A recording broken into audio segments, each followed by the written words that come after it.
Our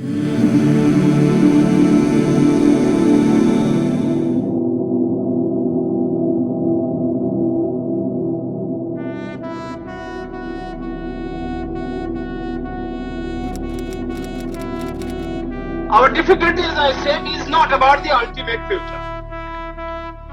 Our difficulty is how to make the heterogeneous mass that we have today take a decision in common and march in a cooperative way on that road which is bound to lead us to unity.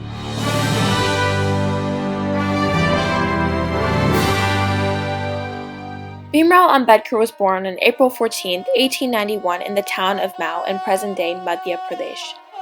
He was the last of 14 children born to Bhimabai and Ramji Sakpal.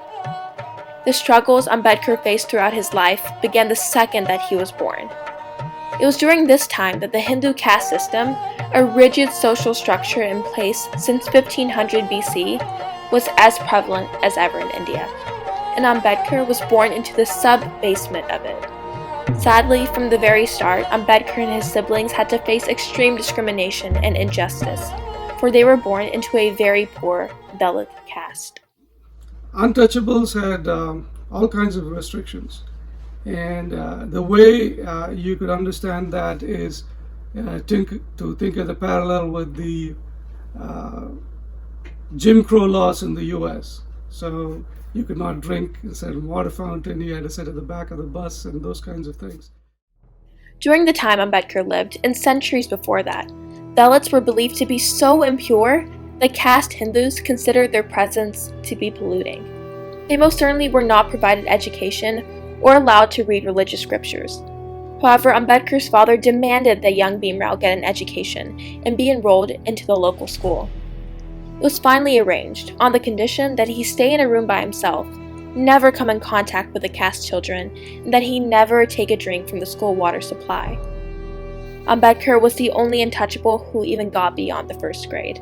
In 1898, the family moved to Bombay, Maharashtra, where Bhimrao soon entered Elphinstone High School and then Elphinstone College. At that time, Ambedkar became the only Dalit in history to have ever broken the rigid barriers of the caste system by getting a higher education. At the age of 17, Ambedkar's marriage was arranged to a 9-year-old Ramabai right before he received a scholarship to continue his studies in America at Columbia University in New York. Ambedkar took full use of this rare opportunity and took a total of 60 courses and majored in 5 subjects over the 4 years he spent at the university. In October of 1916, he was admitted into the London School of Economics, where he published a thesis on the evolution of provincial finance in British India. After his scholarship ended, he returned to Bombay and became a professor at the Sydenham College. He was one of the best educated men in the country at that time, but as an untouchable, he was still alienated by the other professors at the college. In 1927, Ambedkar decided to launch a satyagraha, a non-violent resistance to assert untouchables' rights to use water in public places. He led the satyagraha at Mahad to exercise the rights of untouchables to draw water from the Chavdar ceremonial tank near a temple there.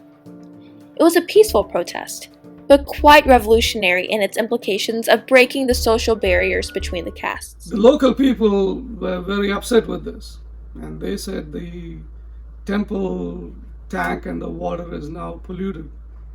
And so they had special rituals to try to purify the water. So again, even though they did the satyagraha and went there, the upper caste Hindus tried to downplay, saying you basically polluted it and now we have to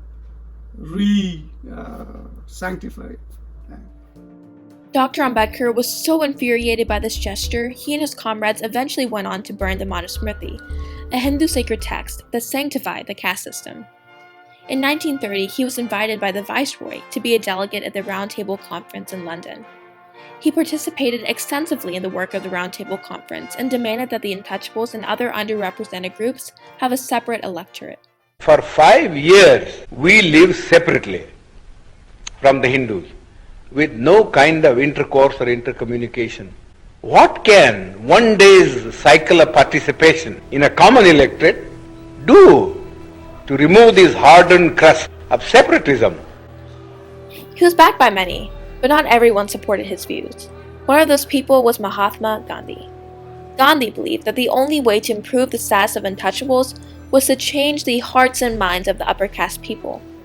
He believed that by creating a separate electorate, we would only be further dividing the Hindu community.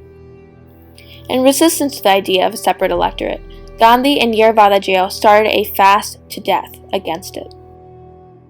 But Dr. Ambedkar said the status of Dalits was so low, there should be a separate electorate for the Dalits, not combined with other Hindus. The Gandhi said, no, we are all Hindus. Dr. Ambedkar felt that omnibus classification, the combining all the Hindus as one, which they are not, would possibly be not a practical idea. To push forward the movement of the Dalits, they should have a separate electoral community for these people. Then only they will be able to give them proper legal protection, social justice, and economic power. There they differed. By September 23rd, a very reluctant Dr. Ambedkar was obliged by the pressure of Gandhi's death fast to accept representation through joint electorates instead. The result was the Pune Pact, which reserved electoral seats for the depressed classes out of the general electorate. August 15, 1947.